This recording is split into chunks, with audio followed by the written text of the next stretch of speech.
And we will now consider an update to customer policies. And to present that is our customer service manager, John Spence. Yes, thank you. In your packet, you will find a document that staff has proposed, bringing the policies back to you once again. Staff is seeking the commission adoption of a resolution approving the amendments to the customer policies.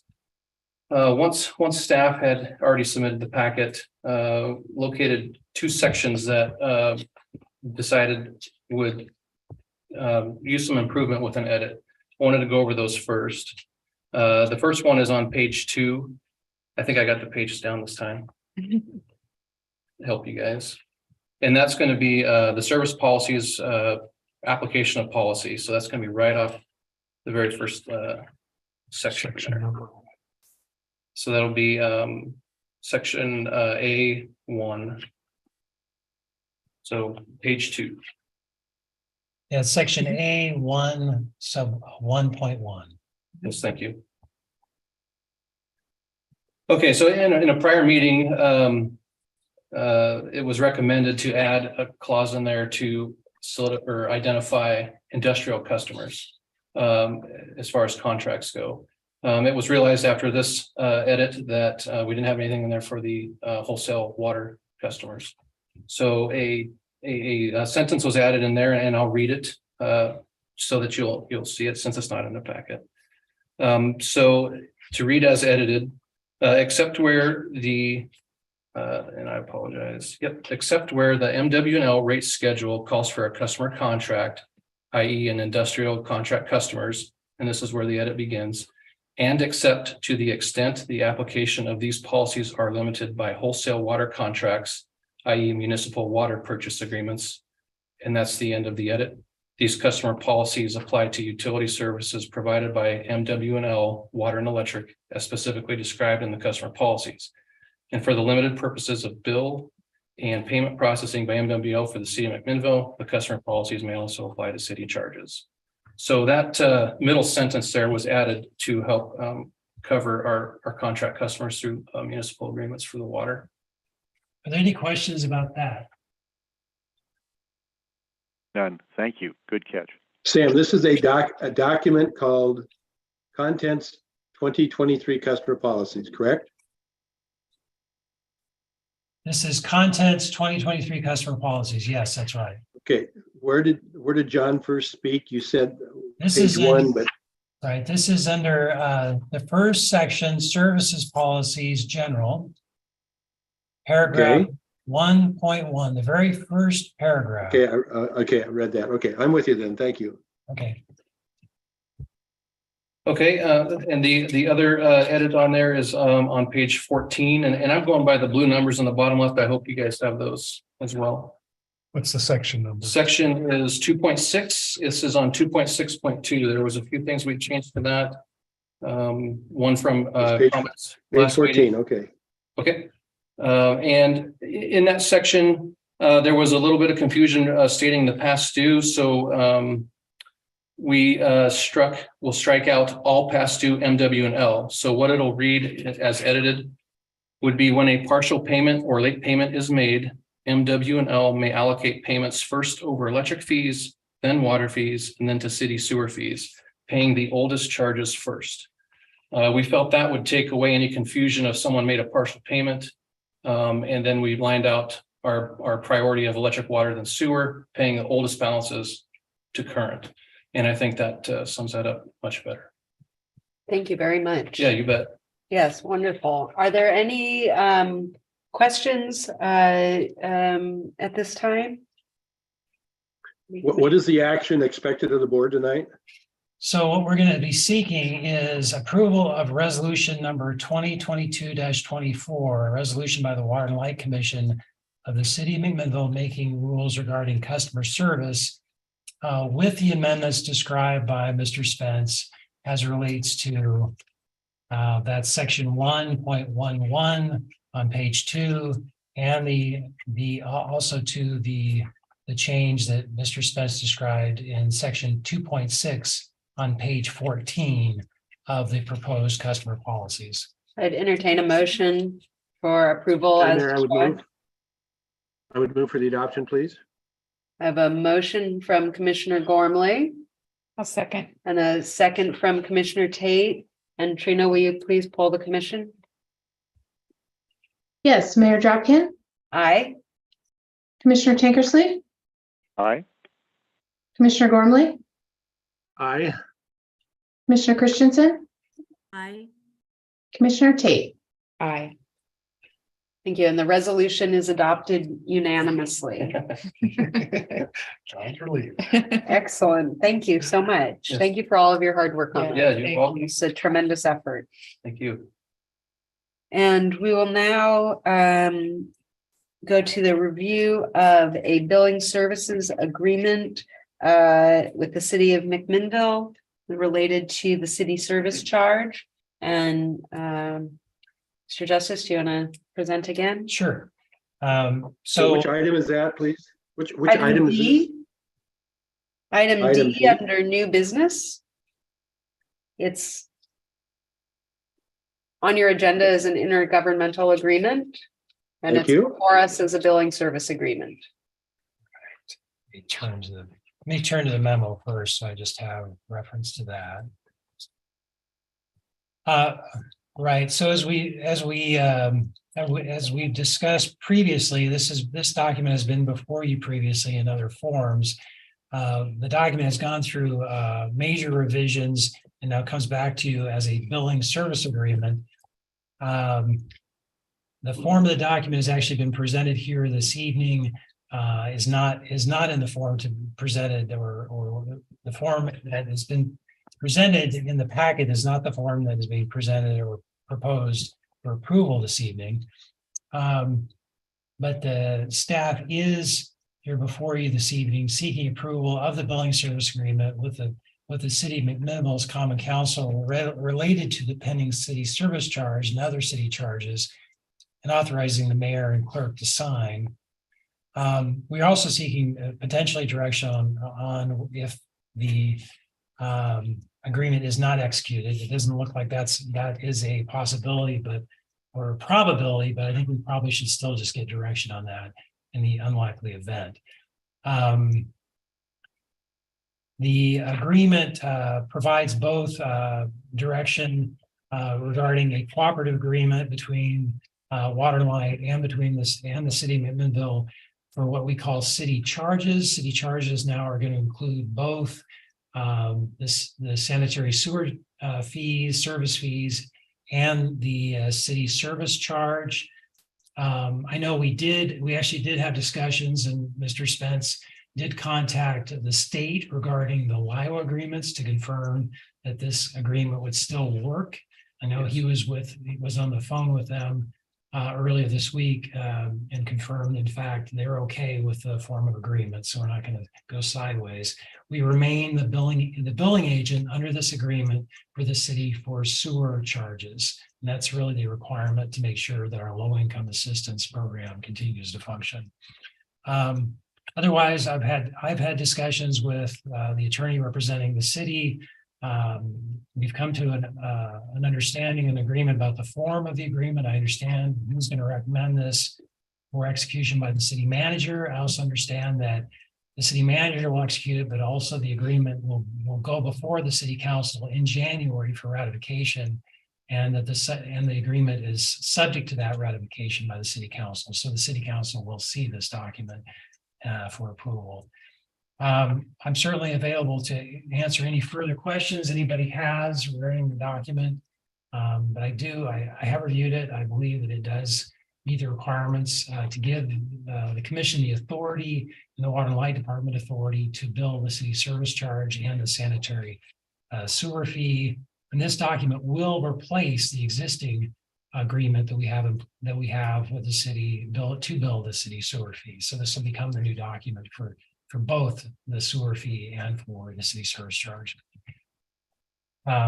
And I guess the motion, if there is a motion, will be to approve the billing service agreement in the form prepared by McMinnville General Counsel and authorize the mayor and the clerk to sign. I would, unless there are questions, I would love to entertain a motion to that. So moved. Wait, So I have a moved. quick question. Sam, the agreement is the new one that you negotiated this afternoon in final form with the city attorney and that you presented to the meeting tonight, right? Not the one attached to the. That's right. Thank you, Okay. Commission Chair. That is right. It's a document I presented here in the meeting live tonight. It is not the document that was in the packet. Thank you. With that Thank- clarification, I would second Mayor Gormley's motion. Thank you. I have a motion from Commissioner Gormley and a second from Commissioner Tankersley. All those in favor, please signify by saying aye. Aye. And opposed, say nay. And the motion passes unanimously. Thank you very much. And I have a thought on first of all, Sam, thank you very much. It sounds like you really got this thing done in the spirit of cooperation that we wanted done. So thank you. Second, as I understand it, we don't have authority to bill without an agreement, and so, but I don't think it sounds very likely that the city won't sign it if the city manager has been talking to the city attorney about it, and so I would suggest that in answer to your question, what happens if it isn't signed by January 1st when the billing starts? We'd need to have a special meeting. Okay, and I can just tell you, we actually talked last week, we were looking at this, I didn't talk, but Mr. Spence spoke with the representatives from NIC. And I'll tell you, in our memorandum, we recommend, we gave 3 options. In our memorandum, we actually recommend option 2 to proceed. After speaking with NIC, however, they told us that option's a bad option, and that if in fact it's not in place as of January 1, we really need to go to option 3, which is essentially delay till February 1. We shouldn't essentially start billing and zero out the billings. That will just create confusion in the system. The council leadership has given very clear direction that there should not be anything that delays And I further have implementation. full confidence in that. I'm saying that if there is an option, but actually it would be option 3 that we'd be recommending. Well, I'm very happy that other than a general update, this should be the last time that this is on a Water and Light Commission packet, generally speaking, but for some time. And so thank you, everybody in this organization, for all of your work in bringing this unpopular charge to light, to fruition. Yes. All right. Thank you. Excuse me, but before we dismiss this item, Sam, I saw the email about the 3 items, and what if NIC doesn't get their job done? You want to talk about that? I want to make sure I understand the By question. If January they 1. don't. Well, we had those 3 issues Sam just mentioned, Yes, and the mayor said there's no way it's going to happen. I mean, we are on it path. will happen. We are on track to have it happen the morning of the 3rd. So Okay. it will happen. I think the bigger concern would be is if we didn't have something signed in an agreement, how do we stop that from moving forward? And it's NIC that said without something signed, you're not going to do it, but we've said Well, we're going to the options that I put in the memo was to go ahead and put on the bills with a 0 charge, or to somehow go ahead and go through all the work that we've contracted with them so that we're not on a timeline with them, because then we have to get back into a queue and it's going to delay it a whole month. Sure. To get it on the bill and then somehow not have it apply on there or apply as a 0 charge. They recommended against that, said if you don't want it to be active, you should not go through this, and they recommended delay if you were not ready. So that was, I plan to follow up with them tomorrow and let them know our intent is to stay on track. And we're in path to have it happen right after our month-end process, so. But in spite of our wishes, will they honor them? Yes. Yes, we are on path to have it go, yes. Okay, So I'm maybe concerned for the city and their needs, so. So maybe a little clarification on that. We're actually in testing on this right now. Okay, super. So yeah. Okay, that should be a little bit of relief to the mayor. I'm concerned about, this whole thing. Anyway, thank you very much. Yes, thank you. Thank you, Commissioner. Okay, I believe we are now going to go. Well, do we want to go back to B, staff report B, Marcy's? Oh, we can. Yes, I had a note to leave it to the very end, but we can do that now. Yeah, Wait, absolutely. She can leave one. Yes, let's do that. Absolutely. We'd now like to invite up our Human Resources Manager, Marcy Hemley, to give a staff report. Thank you. Hello again. Hello again. Okay, tonight what I wanted to do was to, We want to do a screen share on that. yeah, that'd be ideal. Trina, can you do a screen share on her presentation?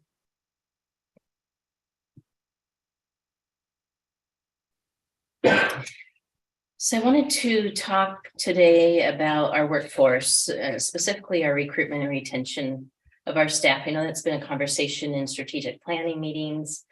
And so what I wanted to do was take a look at what we've done in the past, not too far back, and then look to what we're looking at in the future. That's what I wanted to do.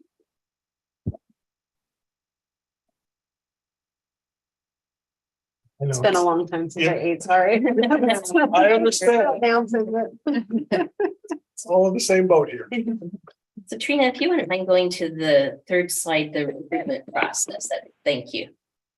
So I have 3 slides that talk about what we've done over the last 5 years, where our emphasis has been, what we've been focused on. So one thing that we've been focused on is recruitment. 2018, we created a standard practice. 2018, we also developed a formal process for our recruitment.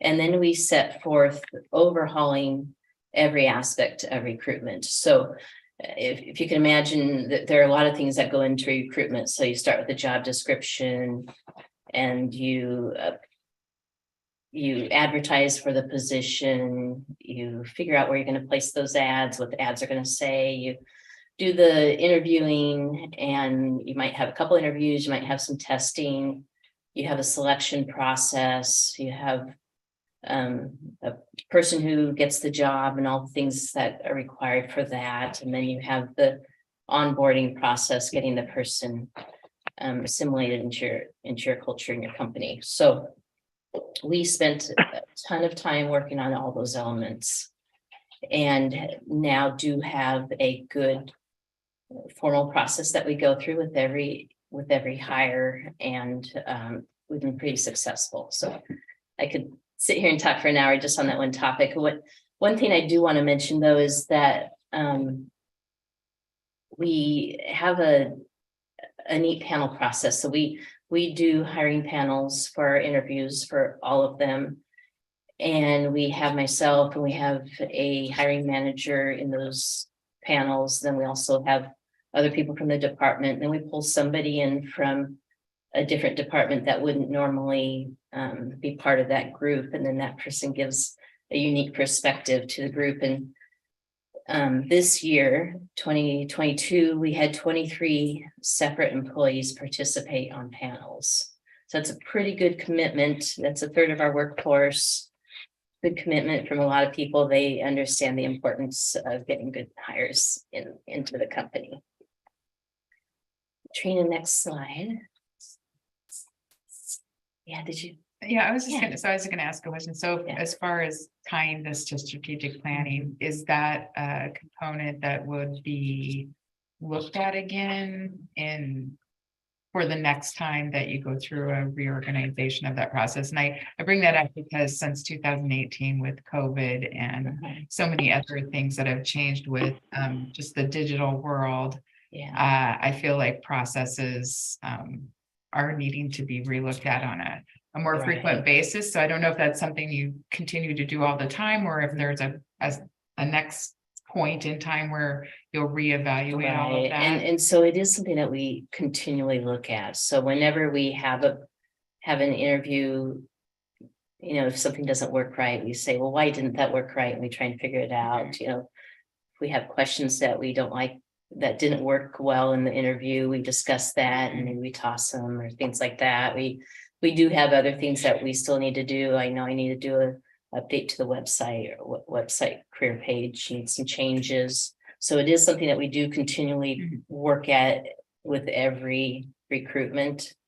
And we have done a lot of things recently. So we developed that formal process in 18, but I think we've revised the format of our job descriptions. I think we're on the third. So it's a living It's a process. living It's not just we process. decided to Yeah. do this and that's what we do. Yeah, Okay. absolutely. And the other thing I would add in that process, every time we have an employee leave, we reevaluate, is that still the job that we want? Or is there, should it change me? Should we adapt to something new? So, Yeah, that's really good. yeah, every time that happens, we do that. Sorry, thank you. Succession planning. So when I came into my job, one of the first things that John said was, let's make a list of all the employees who we think are getting close to retirement, who's going to retire in the next 10 years. And that was 2018 when we did that. We did write a formal written plan and brought it to the commission. I believe that was January of 2019. And since then, we've been doing succession planning. So we do have recurring meetings that we have on our calendar that come up and we meet. And then there are, if you can imagine, let's say we've identified someone who's going to leave, then there might be meetings that happen around that person's departure also. We do want to have employees in a position, hired for a position so that they have time with the retiree. When we can do that, we had a good example this year where we had our water superintendent give notice. We were anticipating, we knew that was coming, knew approximately the date. And we had a hiring process, had someone in that position in just a brief time. And then he had months with that employee, with that retiree. So it's good process when we can do that. That's our goal. Trina, thank you. And then we are faced with all the things that all utilities are facing and other industries also. So we talked about the retirements, hard to fill jobs. We have a bunch of them. So engineering, linemen, water workers, IT, low numbers of women and minorities in utilities, changing demands on the industry, and then also people leaving the workforce. So those are topics we discuss all the time. The hard to fill jobs is that one on that list beyond retirements that I want to mention. And so you see the little box there, it's a little bit tiny there, but we have a lot of positions that require certifications and apprenticeships, a lot of them. And we have 67% of our employees have either a certification or they've gone through an apprenticeship. On this chart, 81% have either a certification or an apprenticeship or have a college degree. We do have some jobs that require that also. So it's hard to fill those positions when you need someone to have the qualifications for those positions. It's like a lineman. He has a 3.5-year apprenticeship that he has to go through to become a lineman, and that's just the beginning of his experience. So we can grow our own. We do have those apprenticeship programs where we can do that, but then they're just beginning their job, so it is hard to, we need kind of a balance for growing your own plus bringing in some people that have the experience already. You might talk about number 3 in the IBEW. Oh, The statistic IBEW, you found out. I called around. I called IBEW and asked them if they had any statistics on their minorities and their women that are linemen, and they do still call them linemen. They have no statistics on minorities. They have 7 women. So they have 5 in the construction trade, 1 at BPA and 1 at PGE. Then I called Oregon Health Authority, see if they had any statistics on their water workers, and they don't have any. They don't do any tracking of water, people that hold water certificates.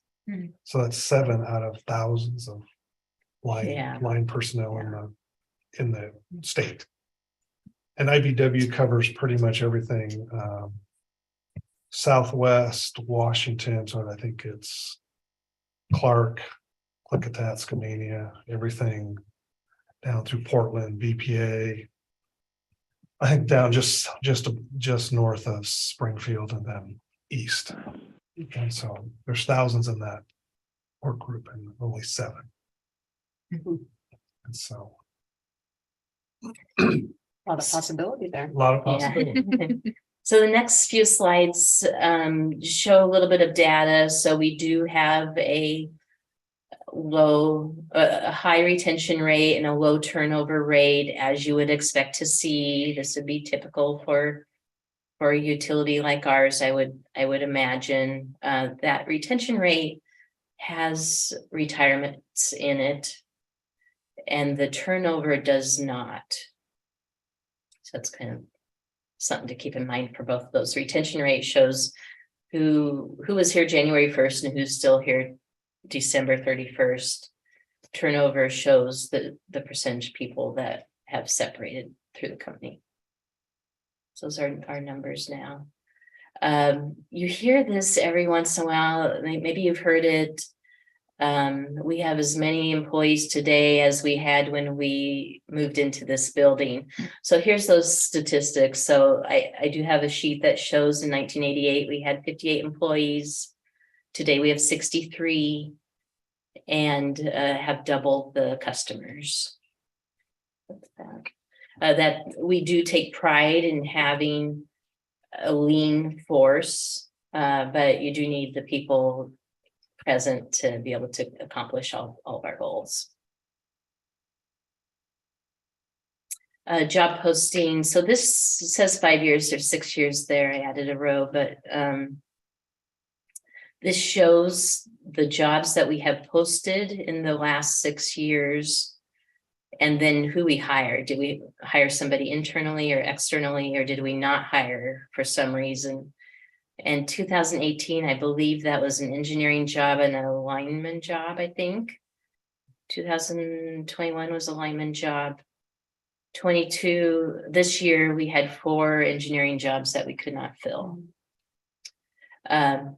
There was a thing in the strategic planning where there was a question on the questionnaire that our employees filled out where they were asked to say which one of these items are most important in the next 5 years. And the majority of our employees had chosen recruitment and retention. And one reason why I think that is because there weren't a lot of choices for them to choose, and they're going to choose what their interest is or what affects them. But I think another one is this, what happened this year. So this year we had twice as many positions as we have had in previous years. So 9 new internal hires, 9 external, and then those 4 that we couldn't fill. We had goals for the engineering department, couldn't fill them. So then we looked internally at our engineering group and did a reorganization of that department to fill the need there. And it was really exciting because a lot of people stepped up, said, hey, I want new opportunities.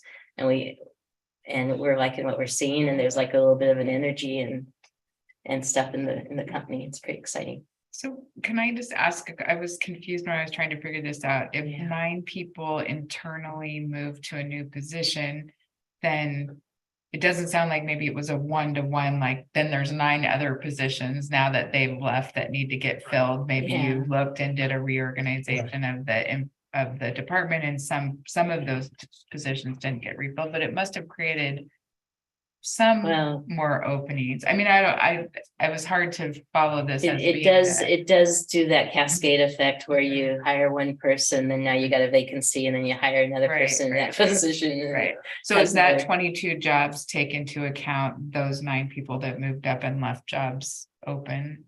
Or, Yeah, yeah, so, okay. yeah, All right, I was just yeah, trying to figure yeah. out the number being so much different and, Right. but you also Yeah. did a lot of internal moving, so. yeah, Then it yeah, operated. that accounted for a lot of that movement. Okay. From one job to another. So now I have 4 slides on what, if we weren't doing strategic planning, what our emphasis would be going forward. There's nothing in any of these 4 items that's going to be surprising because they're all staples of recruitment. So succession planning, that's going to continue to be something that we focus on. We do want to look at incentivizing notification of retirement date. So have an incentive for somebody to tell us that, hey, I'm going to retire at this date. That is always helpful when someone will do that. And then when we can hire early, then we can train that person. Building the bench is that seeing who is interested in developing skills and giving them opportunities for that and being deliberate about it. And then, as John had mentioned, when a person is going to leave, we do look at that job and we say, is that the right job? Do we need that job anymore? Should it be different? Should it have different functions? Are there things that are just antiquated we can get rid of? All those things go into that evaluation for succession planning. And I would add one thing on the build the bench. It's not just here internally. We need to be thinking outside the organization too, because it's easier to hire somebody that's local than it is to hire somebody that's got to move to the area. And so the question there is, how do we build a bench outside so that we can start drawing from that pool as well? Because that's one of the things I think one of the problems we have is not just us, but locally in general is we need to have that bench. We need to have people constantly coming up from high school, from college. How do people know Water and Light's a good place to work if I graduate from college and I want to go someplace? I mean, Yeah. This is, I think, one of the things that we need. This will be some of our workforce development discussions. So workforce development, good timing for that. So when a person comes into the company, there's an onboarding process that we have, and it's more than orientation. It's introducing them to our culture and the work that we do here. I've had 2 people in about the last year and a half say to me, it took me about 6 months to learn what we do here. That's way too long. And so we'll have to have conversations about how to shorten that time so people know what we're doing here way quicker than 6 months. We introduced something called work plans. So work plans, that's something that James brought in and introduced to us. We had a couple of people that tried work plans earlier, but he had a good formula that we've duplicated. And so work plan is where you have a new employee and you identify those things that you want them to know in their job. So it can be safety items, it can be technical skills, training, customer service, communications, ethics, and attitude, and you write those into a work plan, and then that employee works with their supervisor on those work plans, and that builds that relationship with a supervisor and gets them understanding the utility work and shows them what they're accomplishing, and then we know that they've accomplished this body of work and learned the material also. So that's been a really good introduction. James has been doing it with his department for a few years now, and then this year we did have other departments pick it up and start doing them, and so that's been exciting. And then that onboarding process is also an opportunity to help a person feel like they belong to the company, do that. Make that effort to make those connections. Those connections are so important, especially at the very beginning, so that people feel like they belong, that they're included. Another thing on workforce development would be to tie company goals to individual goals. I think if a person sees the role that they play in what the company needs to achieve, then that increases their engagement. And then manager training. We need to train our managers. That we had three or four new supervisor lead positions this year. For people that hadn't done any supervision before, so need to get training for managers and supervisors. Number 3 is metrics. Started providing metrics to John, I believe it was 2019. Still trying to figure out which ones are the best to track and how to use them, and we need to find some benchmark data to measure against. We have a little bit, but not a lot. Have a list there of some of our demographic information. 37% of our employees have been hired in the last 5 years. That seems like a really big number. And I looked back when I was hired and it was 39%. So not too alarming then. And then the last slide is similar to what John was talking about. So this is where we have a lot of opportunity. This is the opportunity slide. So how do we partner with the high schools and with the colleges to introduce utilities to that next generation? And then we have done some things. So we have participated in internships. This is a group of interns and summer staff from 2019. 20 and 21, we didn't participate because of COVID. And then this year, I didn't get a group picture, but we had 2 interns and 2 summer staff this year. And one of the things that I love about interns are that they bring a little bit of life to the company, new ideas. Why do you do it that way? All that energy is something that we need here. Are those interns through MEDP? Yeah. Yeah, and actually one of those gentlemen right there, this gentleman right here is one of our full-time water treatment plant operators. Oh, excellent. Yeah. So Yeah. Dallas, great. And he actually went to Mac High, and Yeah. so Excellent. He's doing great. yeah, and he went to Western Washington, or not Western Oregon. He got a bachelor's in biology. So he was a summer helper for us, and Excellent. And then our employees, they go, or our high schoolers, they go away to college. We want them to come back and say, hey, there's opportunities here. And that's for all industries in that'd be great. but it's the engineering ones that are the hardest to fill. And you know that because you were involved in that too. And we can snatch one, work on that individual, kind of pick that, that's what we're going to try and do. Yeah. Great. Thank you very Questions or thoughts or anything? Any question, Commissioner Gormley?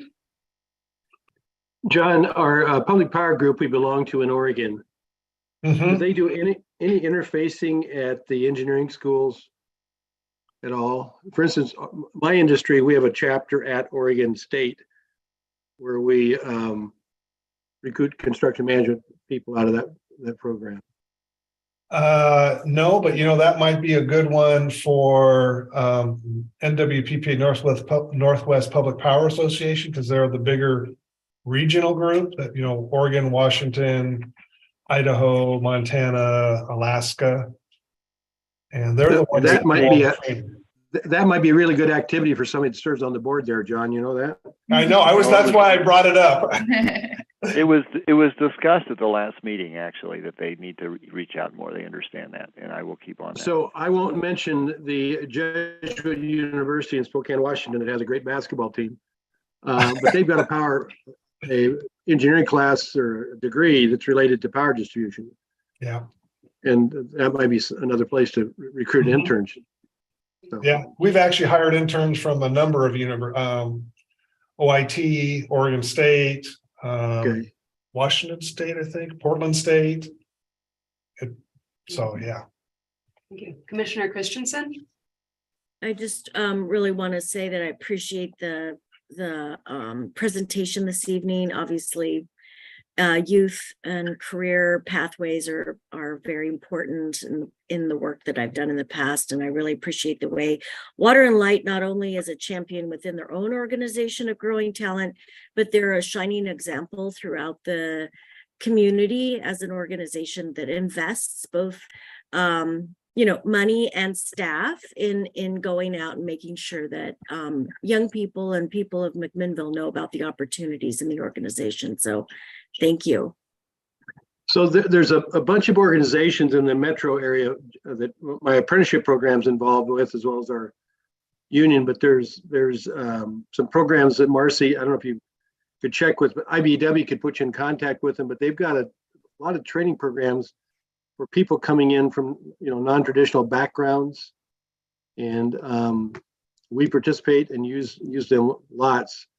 One of the tough things in the plumbing and piping industry is we get people in the program and attract them, get them turned out to be journey workers, but they tend to be so good and generally are fairly well educated that the federal government grabs them or big agencies grab them to be leaders within those things, and they leave the trade. So Yeah. That's one of the, yeah, go ahead. I'll check that out. That's one of the things I find interesting here is that we seem to get a pretty high percentage of people applying for meter reader positions that have 4-year degrees. Yeah. Which is, I thought it was kind of, okay. So there is a word out there, there's opportunity. And I think that's what they look at. we're a great organization. We've got great benefits. There's great retirements from this organization. That's just a lot of people in our community retired, have wonderful livings and that came from Water and Light. Yeah. Wonderful. Thank you very much. Thank you. Thanks, Marcy, Mark. thank you. Thank you, Great topic.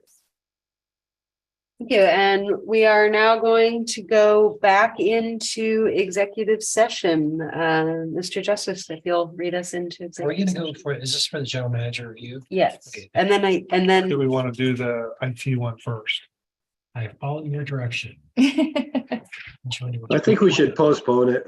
Well, I think we have there's some things we need to discuss in the IT one. We've had some, Do you want to, so which one do you want to do first? I would do the IT one first. Okay, so we'll go into IT. This is executive session pursuant to RS 192-660 sub 2 sub F to consider information and records that are exempt from public disclosure under RS 192.35523 relating to identifying security measures, Maybe individual James will building stay for and information processing.